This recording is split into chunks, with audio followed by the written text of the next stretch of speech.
parlant del teu cinema ja en concreta, no? Diu que vols fer coses diferents però tot segueix un mateix estil, com mínim les pel·lis que tens a Filmin, les que hem vist, la d'Honor de Cavalleria i aquesta que posem aquí.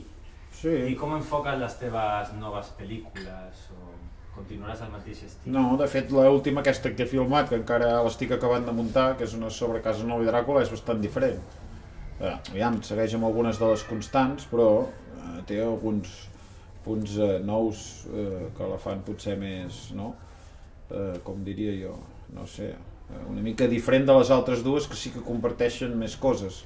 No sé, bueno, en aquesta hi ha personatges femenins, hi ha violència, hi ha sexe, hi ha, no sé, una mica de narració fins i tot, psicologia, vull dir que hi ha coses bastant diferents, no sé si gaire originals en relació a la història del cine, però almenys en relació al que jo havia fet prèviament sí, i serà la combinació d'aquestes coses, el fet de que ho faci jo i el fet de que no ho hagi fet prèviament, el que donarà que pugui ser interessant en relació a la història del cine.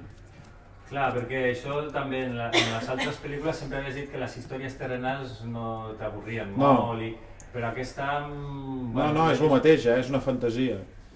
Jo mai he fet imatges que estan a la realitat. No té cap gràcia això, si està a la realitat, perquè són fantasies tot. Tot és, no? Té una aura diferent, té una dimensió completament diferent, no? És algo màgic, és fantasiós.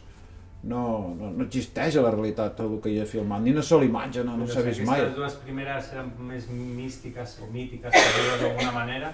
Aquestes altres, si hi ha sexe, hi ha certa relació entre els personatges, vulguis o no, les fan més terrenals. Tranquil. Tranquil, que no et preocupis. Es mantindrà dintre del nivell de puresa convenient.